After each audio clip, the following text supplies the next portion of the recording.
Welcome to Antivibs, where today we are going back to a world with no phones, no newspapers, no radio, no television, no internet. A world where the fastest thing alive was a horse. And asking a genuinely fascinating question. How did news travel in that world? How did a king in London find out that his army had won a battle in France?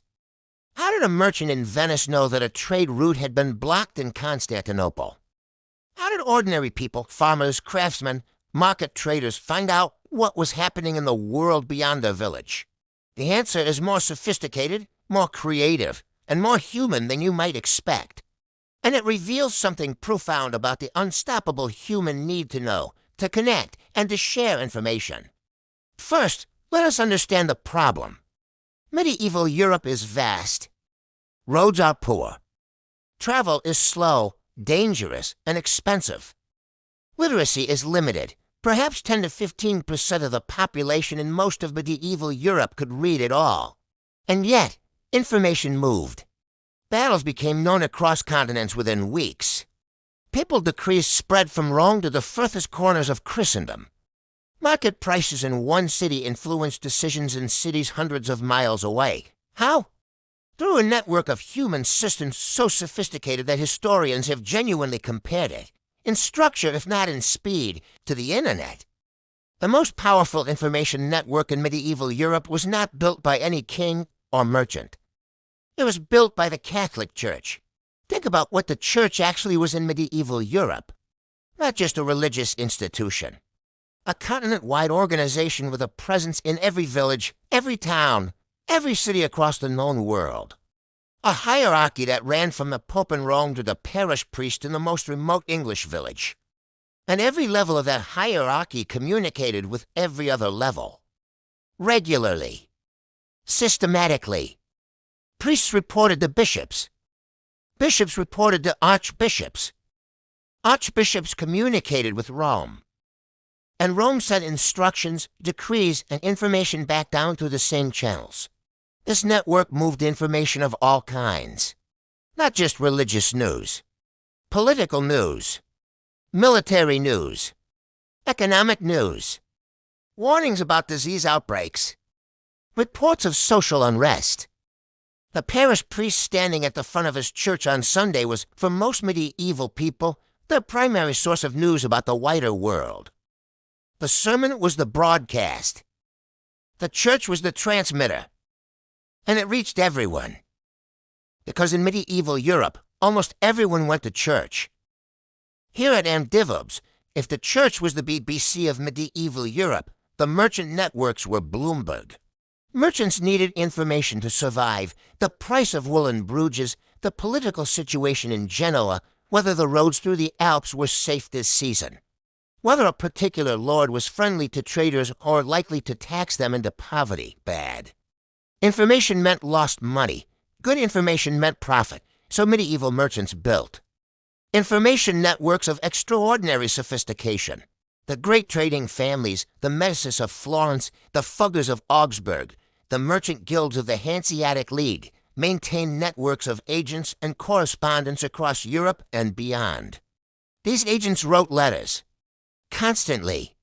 Detailed, specific, practical letters full of prices, political gossip, military movements, and commercial intelligence.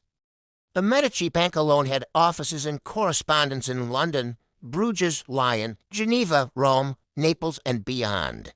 The letters moved on the same horses that moved their goods. A regular schedule of couriers, departing on fixed days, following fixed routes, created something that functioned like a postal service centuries before any government thought to create one. The information these letters contained was so valuable that the merchant families guarded it ferociously. Codes and ciphers were common. A letter intercepted by a competitor or a hostile lord could mean ruin. Information was power, and the merchants knew it better than anyone. Every road in medieval Europe was an information highway, not a metaphor. Literally, the people who traveled those roads, pilgrims, merchants, soldiers, itinerant workers, wandering scholars, friars, carried news with them as naturally as they carried their baggage. You stop at an inn. You share a meal with strangers. You exchange news. Where have you come from? What did you see? Is the road safe ahead? What is happening in the city you just left? Innkeepers were information brokers. They heard everything from every traveler who passed through. The best innkeepers on busy roads knew more about what was happening across a wide region than almost anyone else. Markets were information explosions. A weekly market drew people from dozens of villages across a wide area. News traveled from mouth to mouth across an entire region in the space of a single market day. Pilgrimage routes were particularly powerful. The roads to Canterbury, to Santiago de Compostela, to Rome, these were among the busiest roads in medieval Europe. Pilgrims from every country, every social class, every background walking together for weeks. The exchange of news, rumor, and information on these roads was constant and enormous. And then there were the people whose entire profession was carrying stories from place to place. Troubadours, minstrels, traveling performers. These were not just entertainers. They were journalists, historians, propagandists, memory keepers. A troubadour who had just come from the court of a great lord brought news of that court to every village and castle he visited afterward. He dressed the news in music and poetry and story because that is how you make information. Memorable in a world without writing, but underneath the performance was real information about. Real events. Kings understood this. They used troubadours deliberately to spread favorable news about their own deeds. A victory in battle would be set to music and performed across the kingdom within weeks, reaching people who would never read a document but would remember a good song for the rest of their lives. The song was the viral content. The performer was the algorithm. Literacy was limited, but writing still moved information in ways that multiplied its reach dramatically. Royal proclamations were read aloud in public squares. Not everyone could read the document, but everyone could hear the reader.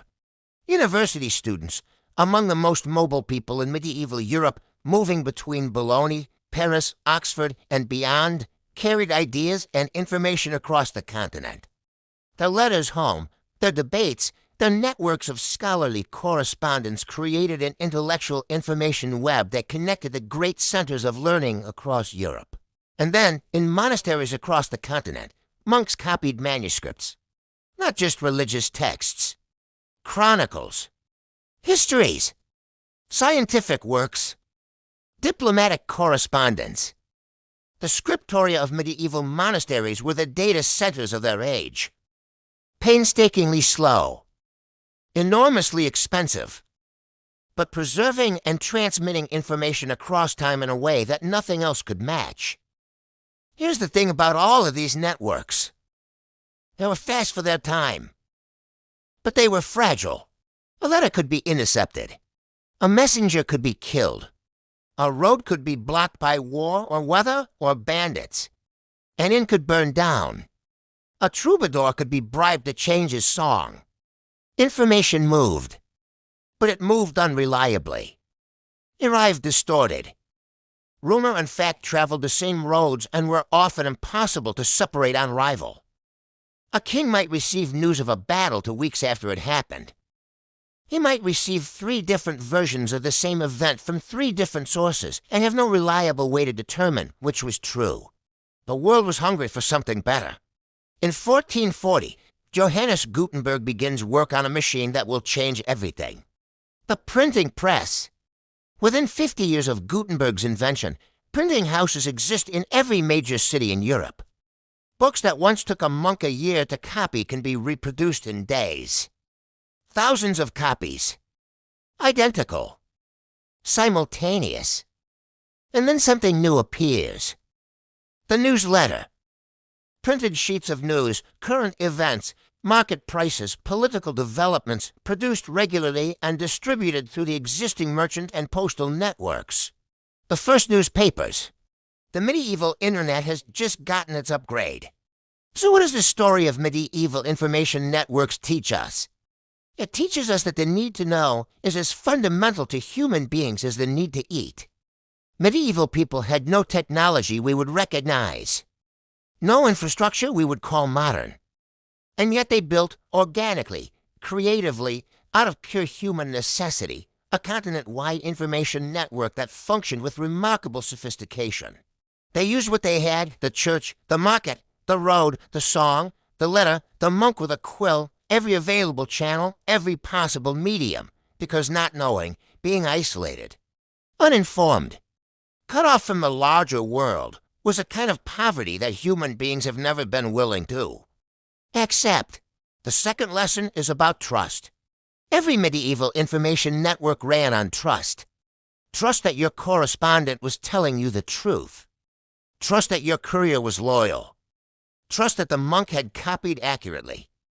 Trust that the Troubadours' news was real and not fabricated by a rival lord. When trust broke down, misinformation spread. Rumors became facts. Panic spread through populations on the basis of stories that had no foundation. Sound familiar? The technology changes. The human problem does not. And the final lesson is this. Information wants to move. You cannot stop it with geography. You cannot stop it with illiteracy. You cannot stop it with bad roads or hostile lords or the sheer physical distance between places. Human beings will always find a way to tell each other what they know. They always have. Here at Amdivibs, we tell these stories because understanding where we came from changes how we see where we are. The medieval information networks were not primitive predecessors of our world. They were the first version of it. If this story opened your eyes, share it with someone today. Subscribe to Amdivibs for more stories that change how you see the world. We'll see you in the next one.